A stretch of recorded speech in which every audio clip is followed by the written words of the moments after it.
generation. Di saat-saat yang tidak mudah ini, kita percaya Tuhan terus menjagai dan melindungi anak-anaknya. Yang tertulis dalam Alkitab dalam Mazmur pasal 91, judul perikopnya adalah dalam lindungan Allah. Kita baca sama-sama yuk. Halo, nama saya Rani. Saya akan membacakan ayat yang ke-1. Orang yang dulu dalam lindungan yang maha tinggi dan bermalam dalam naungan yang maha kuasa. Ayat 2-nya. Halo, shalom anak Tuhan. Nama saya Indah. Saya akan membacakan ayat yang kedua. Akan berkata kepada Tuhan, tempat perlindunganku dan kubu pertahananku, Allahku yang kupercayai. Ayat 3-nya. Shalom, nama saya Sharon. Saya akan membacakan ayat ketiganya. Sungguh, dialah yang akan melepaskan engkau dari jerat penangkap burung, dari penyakit sampar yang busuk. Ayat keempatnya. Shalom, nama saya Rahel. Sekarang saya akan membacakan ayat keempat. Dengan kepaknya ia akan melindungi engkau, di bawah sayapnya engkau akan berlindung. Kesetiaannya ialah perisai dan pagar tegak. Ayat kelima. Hai teman-teman, nama saya Ajeng. Saya akan membaca ayat kelima. Engkau tak usah takut terhadap kedahsyatan malam, terhadap panah yang terbang di waktu siang. Halo, nama kita Gaby dan Cheryl. Kita akan membacakan ayat yang ke-6. Terhadap penyakit sampar yang berjalan di dalam gelap, terhadap penyakit menular yang mengamuk di waktu petang. Ayat yang ke-7. Halo, nama saya Kathleen. Saya akan membacakan ayat yang ke-7. Walau 1.000 orang rebah di sisimu dan 10.000 di sebelah kananmu, tetapi itu tidak akan menimpamu. Ayat selanjutnya. Shalom, nama saya Angel. Saya akan membacakan ayat yang ke-8. Engkau hanya menontonnya dengan matamu sendiri dan melihat pembalasan terhadap orang-orang fasik. Ayat yang ke-9. Halo, nama saya Onel. Saya akan membaca ayat ke-9. Sebab Tuhan ialah tempat perlindunganmu, yang maha tinggi telah kau buat tempat perteduhanmu. Ayat ke-10. Halo, nama saya Dinda. Saya akan membacakan ayat yang ke-10. Malapetaka tidak akan menimpa kamu, dan tulah tidak akan mendekat kepada kemahmu. Ayat yang ke-11. Shalom, nama saya Bayu. Saya akan membacakan ayatnya yang ke-11. Sebab malaikat-malaikatnya akan diperintahkannya kepadamu untuk menjaga engkau di segala jalanmu. Ayatnya yang ke-12. Shalom, saya Umbusya Putra. Ayat yang ke-12. Mereka akan menatang engkau di atas tangannya supaya kakimu jangan terantuk kepada batu. Ayat yang ke-13. Shalom, nama saya Renaldi. Saya akan membacakan ayat yang ke-13. Singa dan ular tedung akan kau langkai. Engkau akan menginjak anak singa dan ular naga. Ayat yang ke-14. Shalom, nama saya Raini. Saya akan membacakan ayat yang ke-14. Sungguh hatinya melekat kepadaku, maka aku akan meluputkannya. Aku akan membentenginya sebab ia mengenal namaku. Ayat yang ke-15. Halo, perkenalkan nama saya Starly. Saya akan membaca ayat yang ke-15.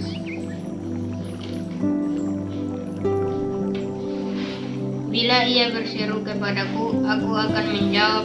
Aku akan menyertai dia dalam kesesakan.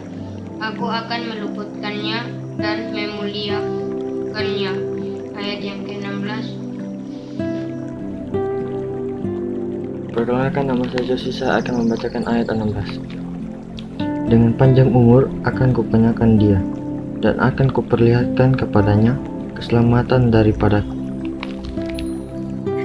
Untuk semua kesayangan Kak Des, baca Alkitabnya keren-keren banget. I love you all. Pokoknya udah bagus deh. Terus baca Alkitab, rajin berdoa, stay home ya, nggak usah kemana-mana dulu, jaga kesehatan. Tuhan berkati, tetap semangat dalam Tuhan. Dah, bye. Love you all.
isekai itu? Iya toh. Oh, saya tahu. Kamu tahu itu isekai?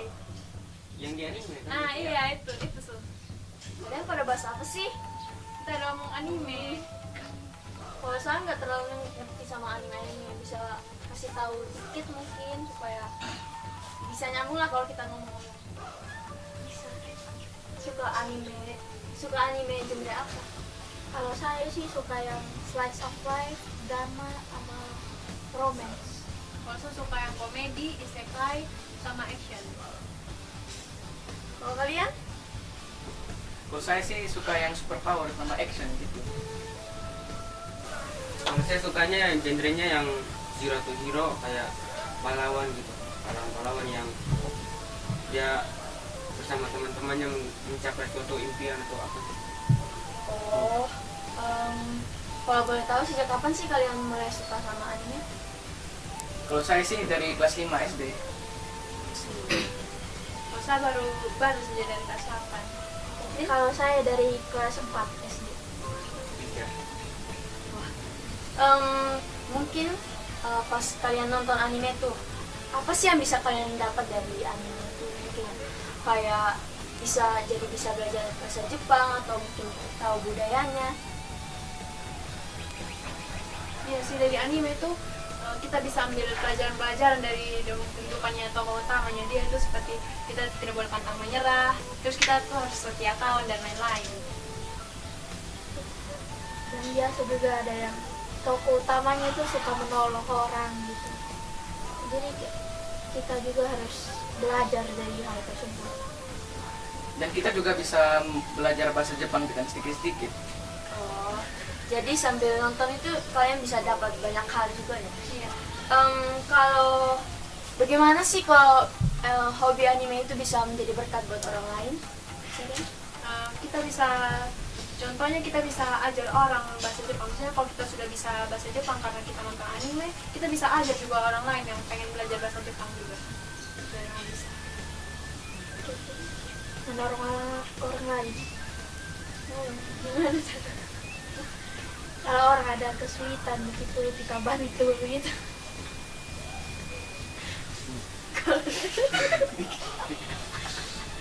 Saat kita nonton anime kan kita juga tahu budaya Jepang bagaimana. Kita juga bisa beritahu kepada teman-teman kita. Itu kan yang Kayak ngomong kan ini apa, dari tokoh utama kita bisa lihat dia punya sifat baiknya, karena dari sifat baiknya itu juga kita bisa terapkan ke kehidupan nyata kita. Menurut saya di anime tidak hanya ada hal positif, tetapi juga ada hal negatif di anime. Misalnya dengan cyberbully atau pembulian di sekolah. Dan ada juga anime tertentu yang bergenre gore atau kayak bunuh-bunuhan gitu. Sadis. Yang sadis. Jadi dari situ ada juga tumbuh psycho yang suka bunuh orang. Contohnya kayak kasus waktu itu yang ada yang bunuh anak, itu dia terinspirasi juga dari anime yang pernah dia tonton, dan juga lingkungan sekitarnya. Jadi bukan hanya dari anime saja sih, dia punya sisi negatif, ada juga dari luar-luar, tambah lagi dari anime jadi membentuk karakter seseorang jadi seperti itu. Tapi menurut saya tergantung dengan orang juga kalau untuk menerima sisi-sisi negatif atau positifnya dia. Tadi kan kita sudah bicara tentang sisi positif dan negatifnya anime. Nah sekarang sisi positif dan negatifnya kayak itu apa? Kita ambil yang positif dulu ya. Yang positif itu ada lumayan banyak juga. Yang pertama, kita menambah teman, menambah wawasan. Kita juga bisa belajar bahasa Inggris kalau misalnya game itu dibuat oleh orang luar negeri. Nah, kan di game biasanya misalnya yang shooter, yang action, kan biasanya konsep gamenya kan saling membunuh. Tetapi ada juga yang saling membunuh, cuman mereka itu toxic, kayak mereka maki-maki kita saat kita membunuh mereka, atau kita yang cupu dalam game tersebut. Untuk mengatasi hal itu, biasanya saya mute mic mereka biar saya tidak mendengar suara-suara mereka. Kalau dari bahasa sama budaya, apa yang sudah kalian belajar nih? Coba bisa sebutkan satu kalimat aja. Seren. Jadi yang budaya itu salah satunya budaya Jepang kalau mengucapkan selamat pagi, selamat siang atau selamat malam. Maksudnya kayak kalau selamat pagi itu ohayo, selamat siang itu konnichiwa, dan selamat malam itu konbanwa. Terus kalau berterima kasih itu harus kayak arigatou. Jadi sama, sedikit sama Korea ya. Iya, mirip-mirip. Coba dong kalian perkenalkan diri gitu pakai bahasa Jepang. Kalau saya sendiri kan suka sama Korea. Biasanya kalau perkenalkan diri itu mengucapkan salam duluan kan annyeonghaseyo kayak gitu. Terus kalau terima kasih itu harus tunduk gini kan, itu sama budaya Jepang kan. Coba dong salah satu perkenalkan diri pakai bahasa Jepang. Kalau dari Jepang itu ini pertama hajimemashite itu kayak salam kenal gitu. Terus hajimemashite watashi wa artinya saya, Aldi desu. Kalau bahasa Korea selamat makan itu sama kesemida. Kalau mungkin kalau selamat tidur,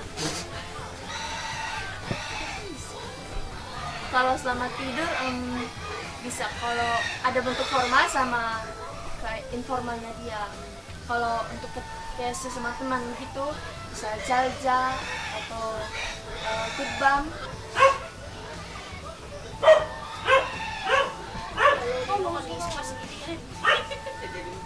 Yang dan masjid Hesti ya.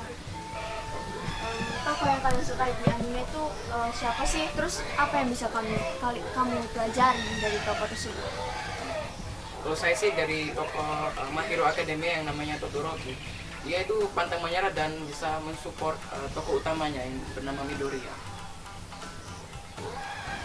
Saya sih karakter yang bernama Tanjiro. Dia dari anime Kimetsu no Yaiba. Dia anaknya bekerja keras, pantang menyerah. Kalau saya suka Nezuko dari Kimetsu no Yaiba karena dia tuh bisa melawan kekuatan iblis yang ada di dirinya dia, dan dia tetap bisa mengasihi saudara laki-lakinya. Mungkin di antara kalian ini sudah ada yang pernah ikut turnamen game nggak?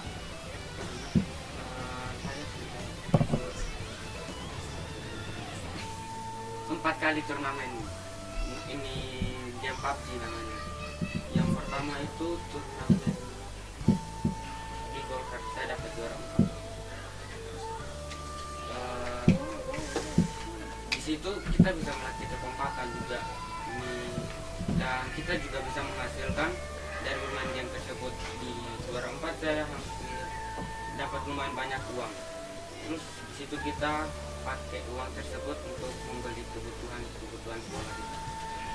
Jadi di antara anime sama game itu ada sisi positif sama sisi negatifnya juga. Tergantung dari kitanya menggunakan game sama anime tadi. Jadi kita harus bisa berbagi waktu saat kita asik dengan anime atau game. Main game dan nonton anime boleh, tapi kita jangan lupa untuk istirahat, makan, membersihkan diri, dan tidak lupa juga untuk berdoa kepada Tuhan. Hai, nama saya Andi. Hai, nama saya Darren. Halo, nama saya Rani. Halo, nama saya Catherine. Hai, nama saya Shannon. Holy and Brave Generation Inspire. Sayonara. Menurut kalian nih, bagaimana hobi anime itu bisa menjadi berkat buat orang lain? Dari saya, Ren? Sudah tadi. Beda lagi. Menurut saya di anime